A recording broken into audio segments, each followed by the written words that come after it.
Everything you need to know about products and services that can improve your life. This is Experts on Call on CL 650. Why do you fill me up, buttercup, baby, just to let me down, and mess me around, and then worst of all, you never call, baby, when you say you will, but I love you still, I need you.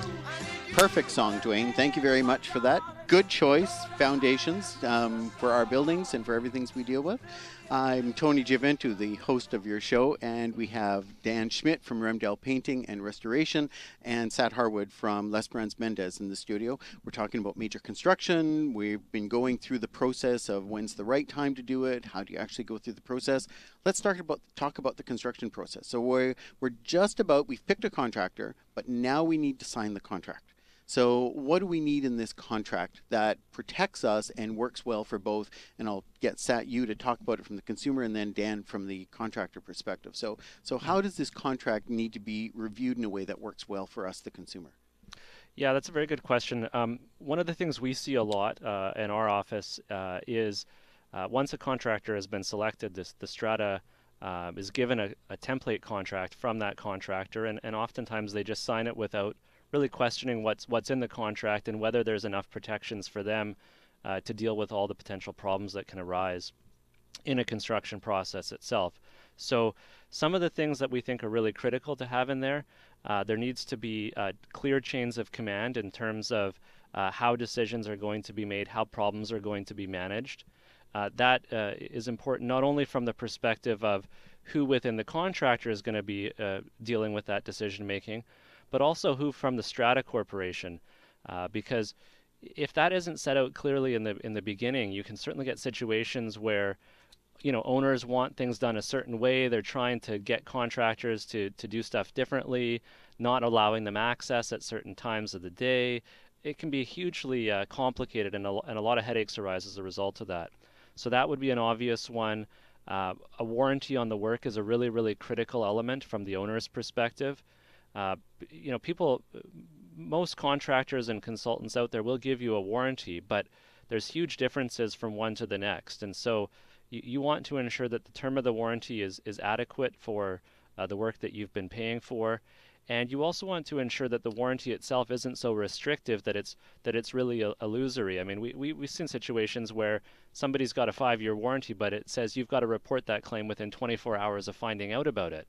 Right. And a lot of times that doesn't happen. So giving a careful review to those types of clauses and ensuring that they're in there is really critical from an owner standpoint. One of the things you talked about was who makes decisions, and I think a big issue that we get a lot of complaints about, just helped out a strata in Kelowna who did this, that they had a project that was a roofing project for a group of their townhouses. They were built in phases, so they replaced them in phases as they go along. It started out to be an $80,000 contract, but there were a bunch of change orders and it ended up being a $120,000 contract. So unless the resolutions authorized the strata to be able to spend the extra money, where did they get the authority to spend the extra $40,000? Yeah, that's a real problem one. I mean, if they're approving change orders that cause them to go over budget and there isn't the money available for that, or there's work that owners weren't expecting to be done, you can have a big situation where owners are very upset with the strata council. So a couple of ways that you can protect yourself in that situation: ensure that your scope of work is really clearly set out in the beginning of the project. Ensure that the items that are included versus the items that are excluded or that are considered to be change orders are set out as clearly as you can in the beginning of the project.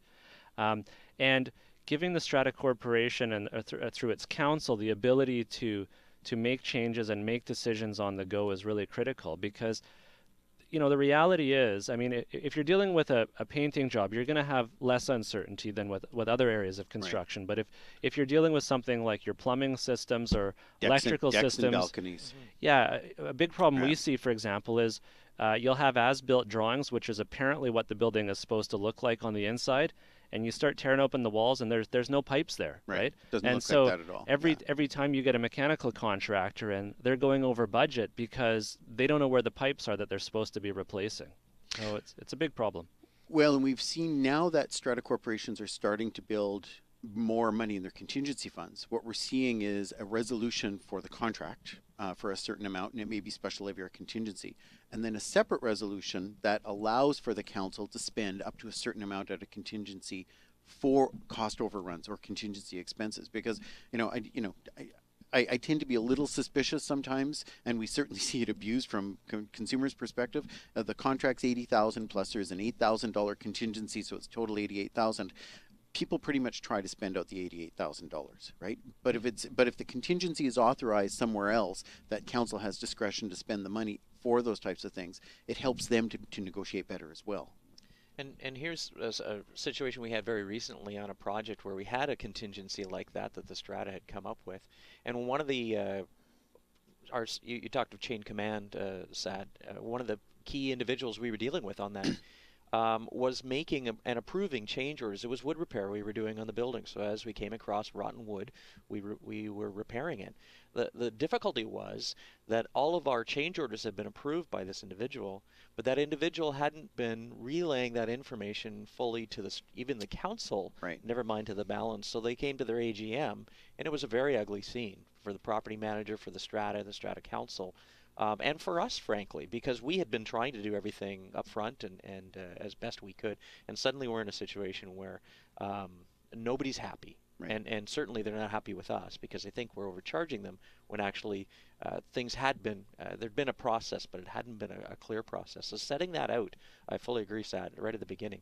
This is how it's going to go. Here's who's going to be authorized to approve, and here's who's going to know about some of those additional changes as well.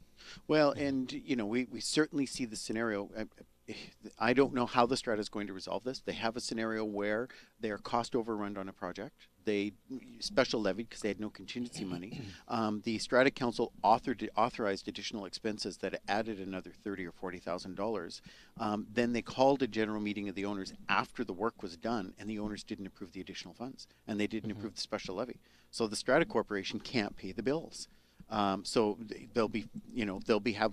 The contractor hasn't been paid. The contractor hasn't been paid. The contractor is going to be filing builder's liens on every one of those strata lots until these bills are paid. Nobody can buy or sell property. Like, the whole thing just comes to a grinding halt because of a lack of planning around this process. So, I think, if we get some good message out of this, it's before you sign that contract and before you understand what's going to happen with the implementation of this project, that you need to absolutely make sure that you've had some negotiations done from the perspective of legal counsel who understands the contract process, your contractor who understands the particulars of what needs to take place, and then your strata counsel and your property manager who's in control of this project and making decisions. That seems to be a pretty critical part of the recipe. And it's likely to be that in that process of you getting contracts and so on, if you've got an engineer or a lawyer that's kind of created an envelope for the contract to fit within, the legalese that protects you, that's excellent. As you said, Sad, sometimes you're just using a template of one of the contractors as your final contract. But when you look at those contracts from the different people that have tendered it, assuming you've got 3 quotes on it, probably one of them has looked at this holistically. They've given you a little more information than the rest of them. They've maybe noticed some other things that some of the other contractors haven't, and they've either given you a note on that or talked about that. They may have included a schedule of warranty, as you say, some details. I know we've got something we call Schedule 2, and it's a bunch of fine print. The good stratas go through that fine print and have a conversation with us about how that affects both our liability and theirs. And the reason we include that information, I think, is the intent is to try and give clarity early on in the process so that we don't get to the end and there aren't those extras. It's been encompassed right at the beginning, and we minimize the kind of extra contingencies that you have to have, the cash calls and so on, that I frankly think really those should be as minimal as possible from a good contractor. If at all. What are some of the terms and conditions that are helpful to deal with in the contract? So I'm thinking things on the ground, things like parking and storage and facilities, and those seem to be a bit of a lightning storm for stratas when they're not resolved. They are. Early on in my time at Remdahl, actually, one of the first things I did was come up with a pre-job checklist that we would meet together with the strata and walk through, where are we going to put a washroom? Because nobody wants a toilet by their place, right? Is there place for storage? Do we need to allow costs for storage? the kind of things of access. Do we need neighboring access sometimes to your building, or do we need access into the backyards? Those kind of, how are we going to notice people? Are we going to give people, a couple of days notice before we work on their building, or go in their backyards, or those kind of things? And again, when we're dealing with townhouse complexes, we have large landscape areas. That must be a bit of a gong show for you sometimes, because the landscaping, people think, is sometimes more valuable than their homes. Mm-hmm. Yeah, I had a good superintendent of mine that at one point said, you need to break an egg or two to make an omelet.